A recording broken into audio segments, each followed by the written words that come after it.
Zane Mitchell worked alone in his small repair shop on Corks Prime. Outside, factories burned day and night. Smoke filled the sky and turned it dirty orange. Inside, his shop was full of broken machines, wires, tools, and half-fixed drones. It smelled like oil, metal, and bad coffee. On his workbench sat a shiny Volari toaster. It looked normal, like something rich people keep in a clean kitchen. Then the toaster fired a red laser. The beam shot straight through Zane's coffee mug. The cup exploded. Hot coffee spilled onto his table and over a half-built drone. Son of a... Zane jumped back as pieces of cup flew everywhere. The toaster hummed softly like an innocent baby. Zane grabbed a wrench and opened the back panel. Inside he saw alien wires, chips, and a targeting system. "Nobody told you to become a weapon," he muttered. The Volari woman who brought it in had said it only burns. Toast. She forgot to say someone had added a military targeting system inside. This was Corks Prime. Even breakfast could kill you. Here, 5 years ago, Zane had been Commander Zane Mitchell of Phantom 6, a human special ops team. Then he had died on a secret mission. The military records said he was gone.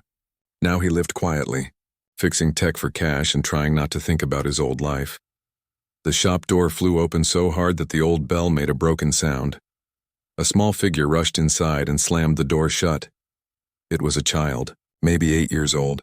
Her skin was light purple. Her silver hair was messy. She held something tight to her chest like it was the most important thing in the universe. "Hide me," she gasped. Before Zane could answer, she ran behind a tall tool cabinet and crouched there, shaking. "Please, please, please don't tell them I'm here," she whispered. Zane slowly put down his wrench. Years of combat training woke up inside his head. He checked exits, looked for weapons, listened for footsteps. But this was not a battlefield. This was a scared kid. He saw her purple skin and pointed ears. "Volari child, them who?" he asked, still pretending to watch the toaster. "The boys from school," she said. "They want my Iron Man. They're bigger than me." Her voice cracked. She peeked out with huge silver eyes full of fear. "You won't tell, right?" she begged. "Right?" Zane sighed. "Right." A moment later, 3 Volari boys walked into the shop. They looked about 12 in clean uniforms from Stellar Academy, a rich school for important families. The leader, hair stiff with too much gel, looked around the dirty shop like it smelled bad. "Human," he said. The word sounded like an insult. "We're looking for a thief." Zane did not look up. He kept working on the toaster. "Don't see any thieves," he said. "Only broken machines and bad manners." "A little purple brat came in here," the boy said. "She stole something that belongs to us." "Interesting," Zane said. He pulled a wire. The toaster sparked. "You know what else is interesting? The fine for harassing shops in this district. Your daddy's diplomatic pass won't help with that." The boy's face turned darker purple. "You don't know who my father is." "Don't care either," Zane said, and finally looked up. He let a little of his old command power show in his eyes. "Door is behind you." Even spoiled alien kids could feel real danger. The boys backed out, muttering angry words in Volari. Zane pretended he did not understand. In truth, he spoke 12 languages. The shop went quiet. The girl slowly stepped out from behind the cabinet. She still held her prize, a worn Iron Man action figure with paint missing from many years of play. "They gone?" she whispered. "Yeah, kid. They're gone," Zane said.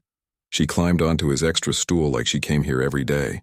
Now he could see her clothes were very expensive.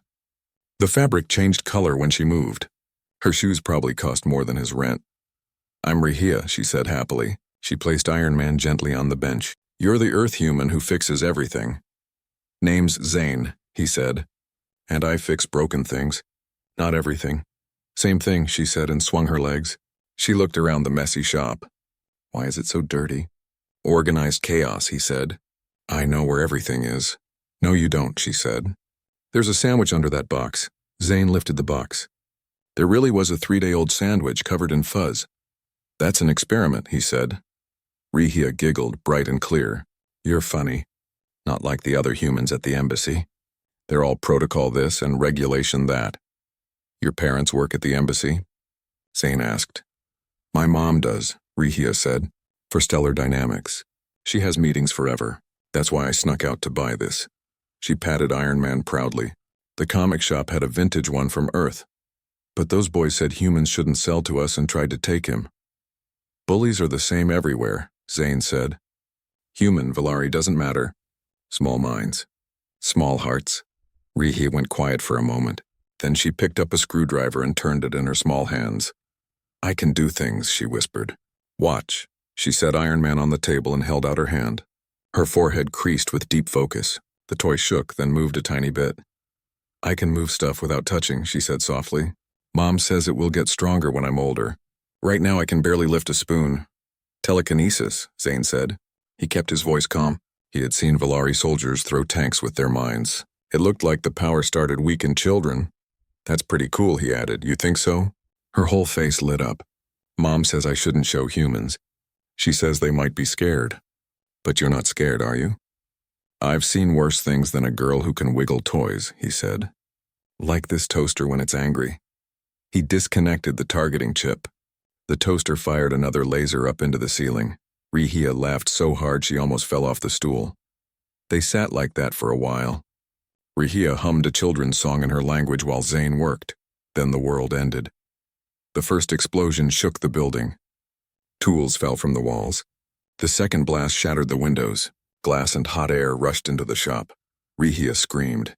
Zane moved without thinking. Soldier training took over. He grabbed her and rolled them both behind his heavy workbench. A third explosion hit. The building shook. He heard the horrible sound of metal beams breaking. Listen to me, he said, holding Rihia by the shoulders so she looked at him. We are going to be okay. But you must do exactly what I say. Understand? She nodded, tears rolling down her purple cheeks. Good girl. We're going to... The ceiling fell. A huge steel beam dropped straight toward Rihia. Zane threw her out of the way with all his strength.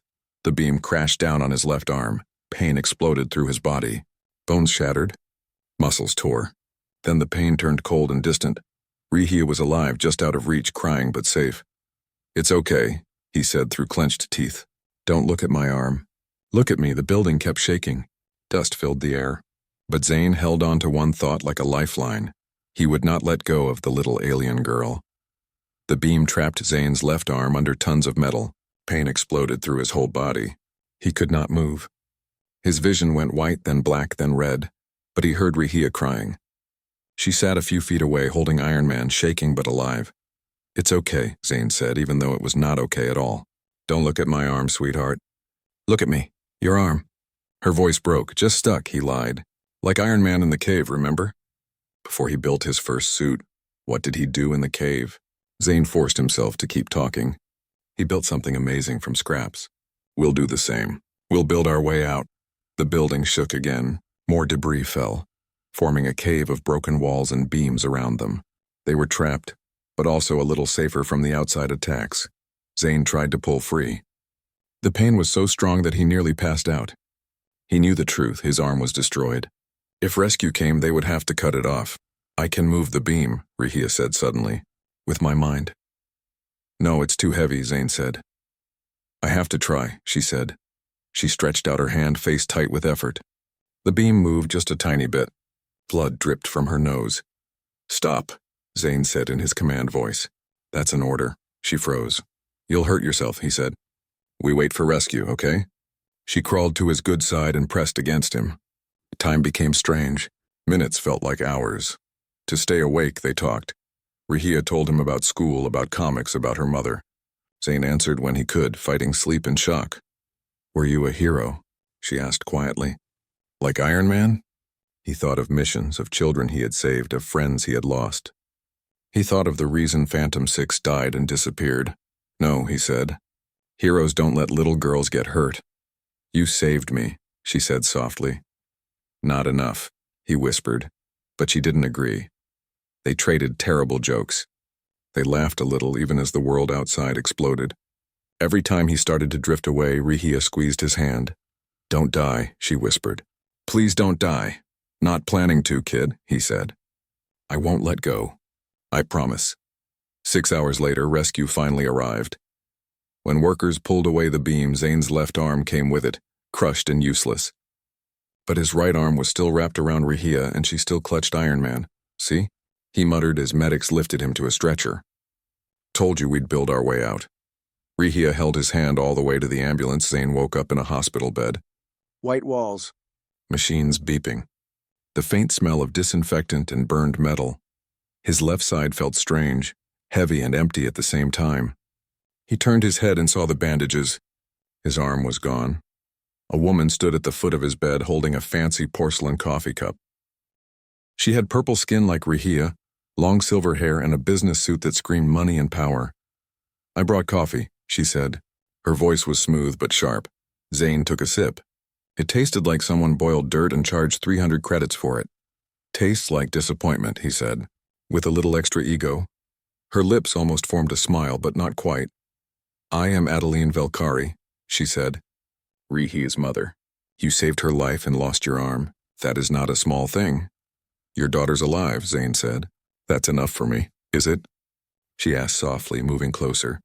"A human loses a limb for a Valari child he just met. Forgive me, but that is unusual. Maybe I just don't like seeing kids hurt," he said. "Or maybe you are not just a mechanic," she replied. She showed him a data pad. "Zane Mitchell," she read. No middle name. No family listed. Appeared on Quarks Prime 5 years ago with enough credits to buy a shop. But no record of where they came from. "That looks like a cover story. Or maybe I'm just boring," he said. Before she could push further, the door burst open. Zane. Rehia ran in, her hair in neat braids now. She carried a tall stack of old comic books. "Look what I found," she said. "Spider-Man Collection 2099 edition. Mom tried to bargain, but I said you can't bargain on Spider-Man. He's priceless," Adeline sighed. "Rehia, breathe." Rehia gulped air dramatically, then pointed at Zane's water cup. It wobbled, lifted an inch, then dropped, splashing water everywhere. "Did you see?" she cried. "I've been practicing." "That's amazing, kid," Zane said. "Yesterday you could barely move a pencil." "The doctor says trauma can wake up Valari powers early," Adeline said, cleaning the spill. "Yesterday she floated all my wine bottles to the ceiling. They looked better up there," Rehia said proudly. Later, when Rehia left to get snacks, Adeline's face turned serious. "My husband died 13 months ago," she said. "They called it a transport accident. I think it was murder." Zane listened quietly. "He left us with a company worth billions," she went on, "and debts almost as large. One man in particular is owed 20 million credits." She tapped her pad. A hollow image appeared. A tall, insect-like alien in an expensive suit, mandibles polished, cold compound eyes. "Carrick's Thorn," she said. "Scrane crime boss. Today he made me an offer. He will erase the debt. If I marry him?" Zane felt cold anger rise in his chest. "He also said Rehia needs a proper influence for her powers," Adeline added. "To him, my daughter is a tool he can train and sell." "Why are you telling me this?" Zane asked. "Because Rehia trusts you," she said. "And I think I do too. If something happens to me, I need someone who will protect her." "Nothing is going to happen to you," Zane said. "You don't know Thorn," she whispered. Before he could answer, a delivery drone flew through the open window. It dropped a metal case onto Zane's bed and flew away. The box had military-style locks. They opened at his touch. Inside was a dark, sleek prosthetic arm, clearly not hospital issue. It looked dangerous, powerful, familiar. A small note lay on top. "Boss still has 2 arms. One is just detachable now. We're watching. Always watching. Say hi to the purple kid for us." Zane burned the note with a small hospital lamp before Adeline could read it. "Cheap paper," he said. "Very flammable." He attached the arm. It clicked into place with a soft hum. A strange warmth slid up into his shoulder as the neural link connected.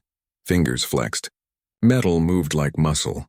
"That is a Phantom 7 tactical prosthetic," Adeline whispered. "Those are classified. Probably a knockoff," Zane lied. The arm scanned the coffee, gave him data on chemicals, heat, and even poisons. Everything about it screamed military tech. Adeline watched him. "Thorn gave me 3 days," she said quietly. 3 days to accept his offer or lose everything. "My company, my life, maybe my daughter." "A lot can happen in 3 days," Zane said. "You sound like a man who knows about deadlines," she replied. He met her eyes. "Don't go to his meeting alone. I'll have guards," she said. "Take me," Zane answered, "as your security." "You can barely walk," she objected. Zane swung his legs over the bed and stood up. The room spun, but he stayed upright. "See? I'm fine," he lied. She stepped forward to steady him. "Why do you care so much?" she whispered. Because Rahia deserves better than a crime boss for a stepfather, he said. And because I'm tired of bad men hurting good people.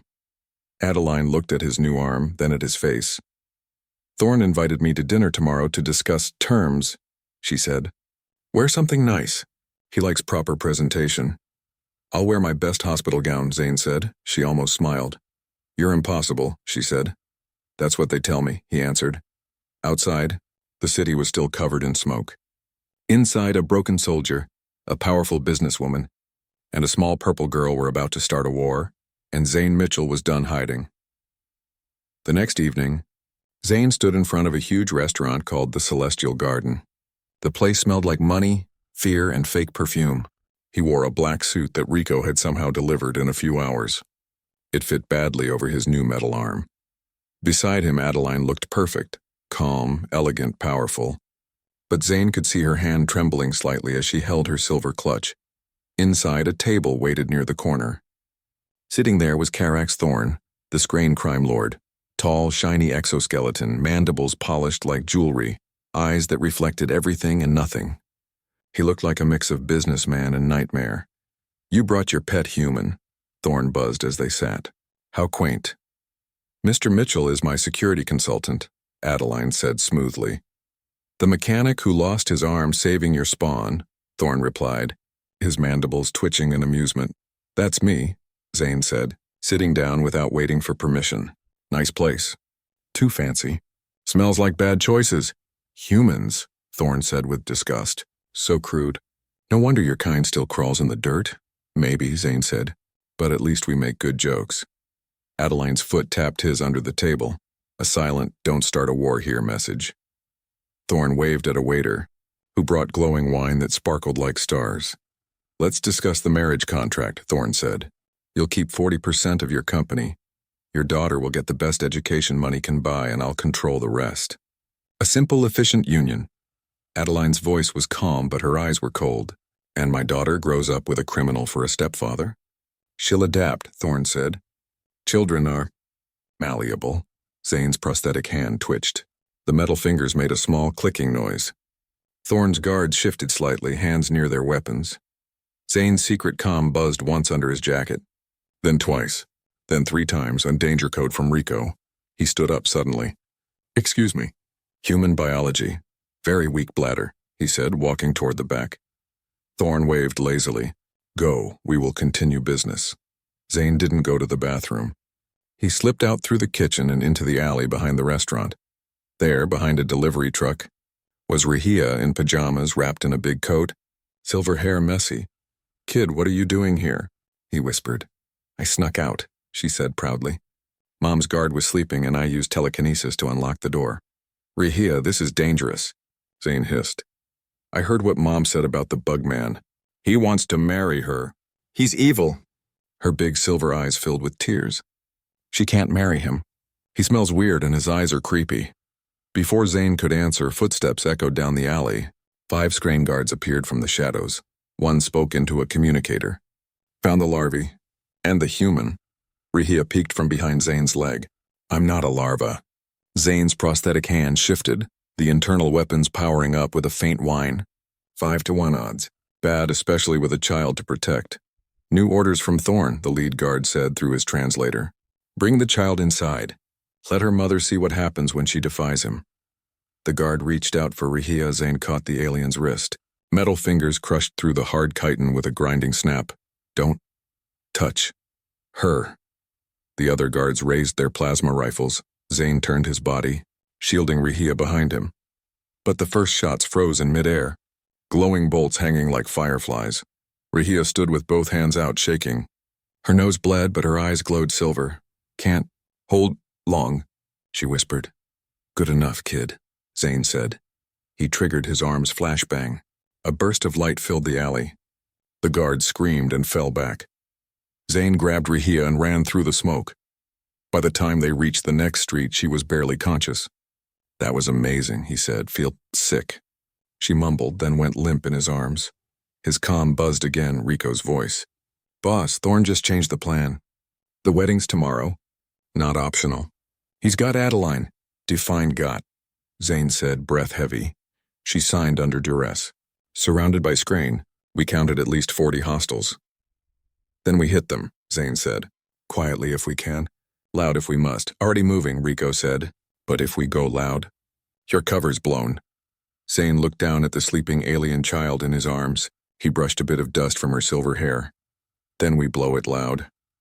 That night, at a small safe house outside the city, Zane laid Rihia on a cot.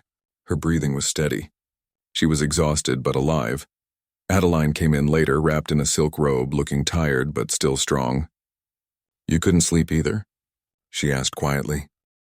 Your daughter snores, Zane said. Sounds like a small engine trying to start. Adeline laughed softly. She gets that from her father. She stood beside him. Close enough for him to smell her perfume, a mix of steel and flowers. Thank you for protecting her today, she said. She protected herself, Zane said. Strong kid. Just like her mother. Adeline smiled faintly. Jury's still out on that. She looked out the window at the smoky skyline. Tomorrow I marry a monster to protect an empire I don't even want anymore. No, Zane said.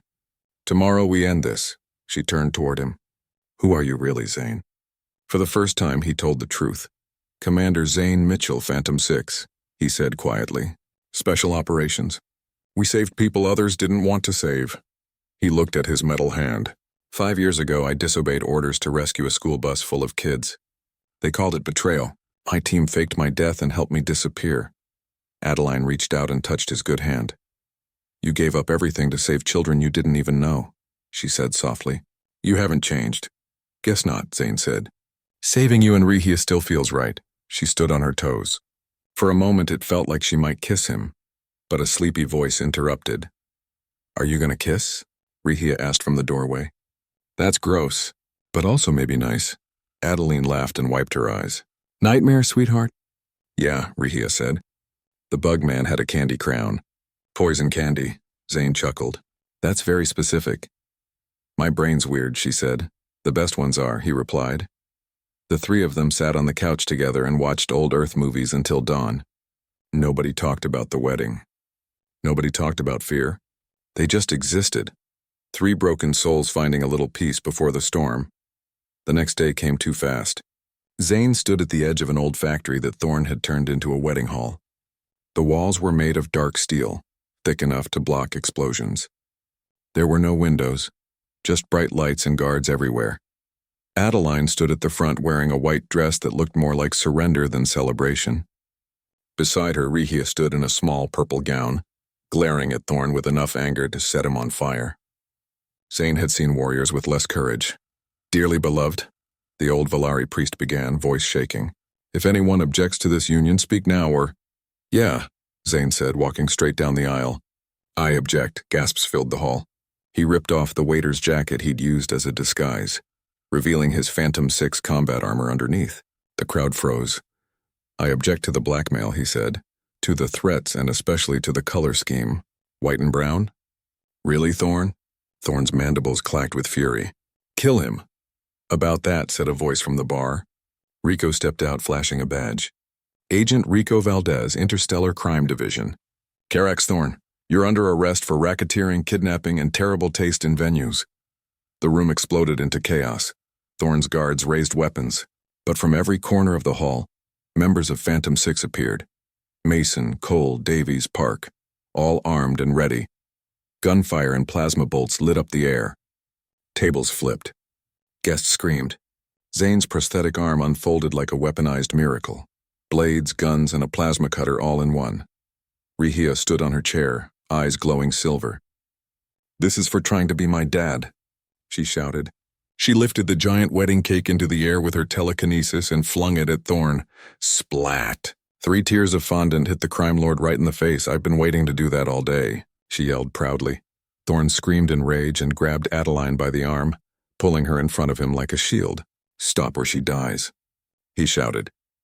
Zane moved forward slowly, his mechanical hand glowing with heat. You know your problem, Thorn, he said. You're predictable, Thorn hissed, mandibles spreading. You can't touch me. Diplomatic immunity. Revoked, Rico said cheerfully, tossing a data chip.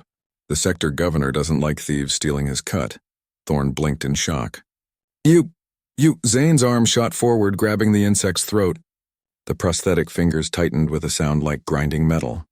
You lose, Zane said simply. Rico snapped restraints on Thorn as the rest of the team cleaned up the last guards. When it was over, Adeline stood in the middle of the ruined hall, her white dress covered in dust and icing.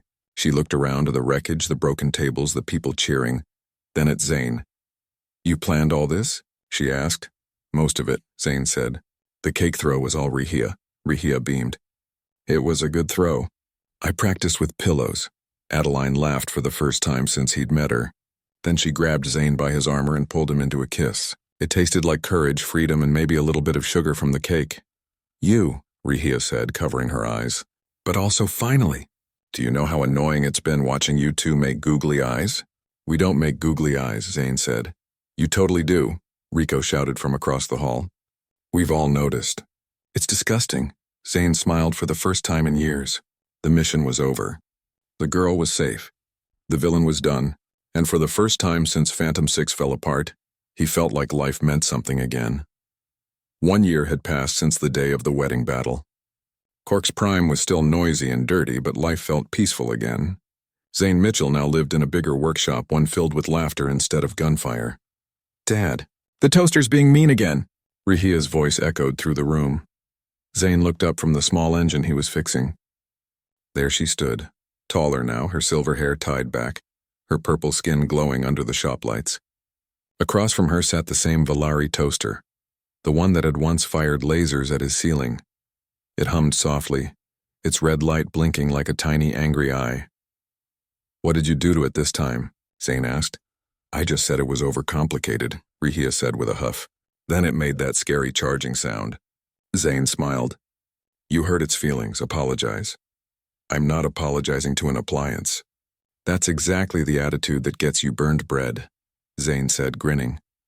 The door chimed and Adeline walked in, elegant as ever, still in her work clothes from Stellar Dynamics. But she looked softer now, calmer. Happiness suited her. How's my favorite Chaos family? She asked, kissing Zane on the cheek. The toaster's planning another rebellion, Zane said. Adeline laughed. Better than your coffee maker. That thing has achieved full sentience and chosen violence. It's not violence, Zane said. It's self-expression. Rehia rolled her eyes. You two are worse than Spider-Man 2. That's a beautiful movie, Adeline protested. It's sappy, Rehia replied. You cried, said Zane. Tears of disgust. Rehia declared dramatically, the shop filled with laughter. It wasn't perfect, and nothing ever was, but it was home. Zane's private comm buzzed quietly on his wrist. It wasn't the emergency tone, just a simple check-in. Boss, Rico's voice said warmly, just making sure you're still alive and not getting hunted by alien mobsters again. Not yet, Zane said, smiling. You ever need us, Phantom 6 is one call away, Rico said. I know, Zane replied, but I've got everything I need right here.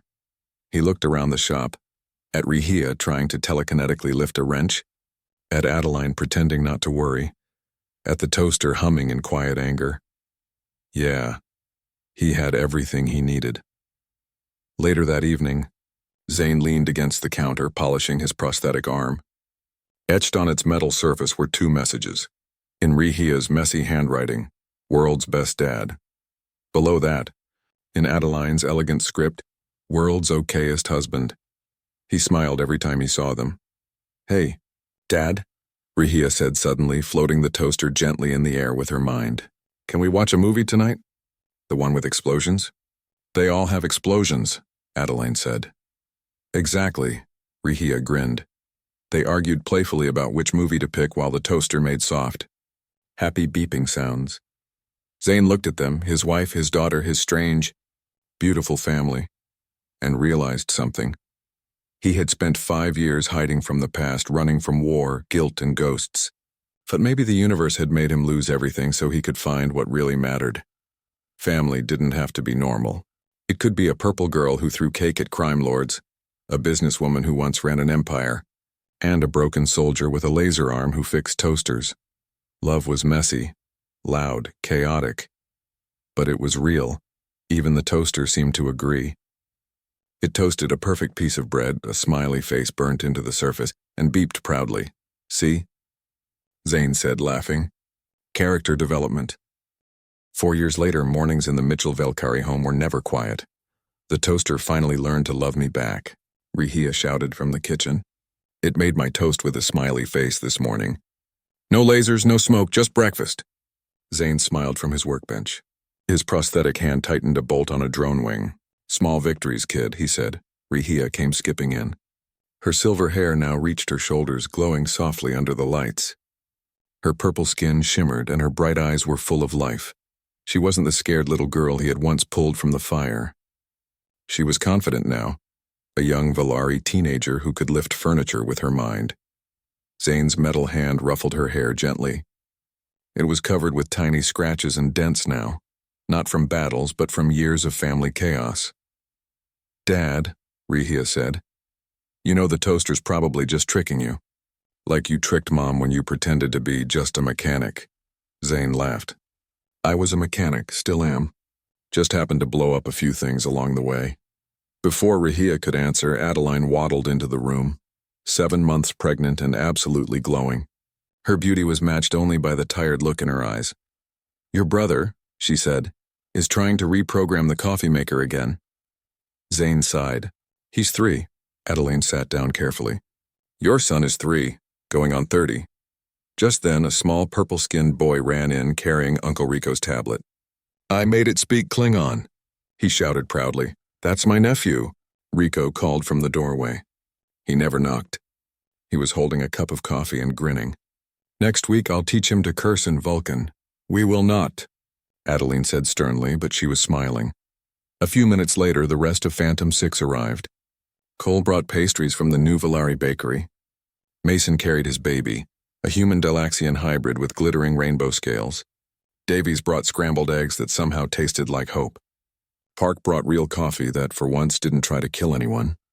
The house filled with laughter and noise. Even the toaster hummed cheerfully as if it was part of the team. Remember when it was just the 3 of us? Rihia asked, sitting between her parents at the huge kitchen table. It could now seat 12 people, a necessity after Rico broke their old one during a party. Quieter times, Adeline said. But this is better. Ooh, she groaned suddenly. The twins are wrestling again. How do you know they're girls? Zane asked. Mother's intuition, Adeline said. And also the ultrasound. Zane caught Kai before he could climb onto the weaponized toaster. No, buddy, he said. We've talked about this. The toaster is not a toy. It likes me, Kai protested. It tolerates you, Zane corrected. There's a difference, Rico raised his mug. To the Michelari clan, the weirdest family in 3 systems. Everyone laughed and raised their cups. To weird families. They shouted together. Rihia looked around the table. Her mom radiant and strong. Her dad smiling and peaceful for the first time in years. Her little brother, already smarter than both, and their chaotic, wonderful friends. This, she realized, was what her father had lost his arm for. Not just to save her life, but to make this possible. A family built from broken pieces and second chances. Love that crossed species, pasts, and galaxies. She turned to her dad. Hey, do you miss it? The soldier stuff? Zane thought for a long moment. Sometimes I dream about it, he admitted. But then I wake up to your brother trying to hack the coffee maker. Your mom plotting business takeovers and you levitating dishes because you're too lazy to carry them. He smiled softly. And I think, this is better. Even with the chaos. Especially with the chaos. Adeline leaned over and kissed his cheek. You're getting sentimental in your old age? I'm 42, he said. Ancient, Rihia teased. Practically prehistoric. I can still ground you, Zane warned. I can fly now, remember? Rihia said, floating a few inches off her chair. Show off, Rico said. Just like your dad. I learned from the best, she replied. Kai tugged on her sleeve. Rihia, story time? It was their Sunday tradition. Every week, Rihia told him one of Dad's stories, simplified for little ears. Today, she told him the story that started it all. About the human who refused to drop an alien girl during a bombing. About the soldier who lost his arm but gained a family. Was the girl pretty? Kai asked. The prettiest, Rihia said. Purple skin like yours, silver hair like mine. What happened to her? He whispered. She lived happily ever after, Rihia said. She got a dad who fixes broken things, a mom who runs an empire, a little brother who drives everyone crazy, and 2 sisters on the way who'll probably take over the galaxy. And the toaster? Kai asked. The toaster learned to love, Rihia said with a smile. That's silly. The best stories always are, she said softly. As laughter filled the room, Zane leaned back, watching his family. The chaos, the noise, the love. Outside, Quarks Prime's factories still poured smoke into the sky. But inside their home, the air was clear. The galaxy was still vast and cruel. But love, strange, loud, messy interspecies love, was universal. Even the toaster beeped once, perfectly timed, as if to agree.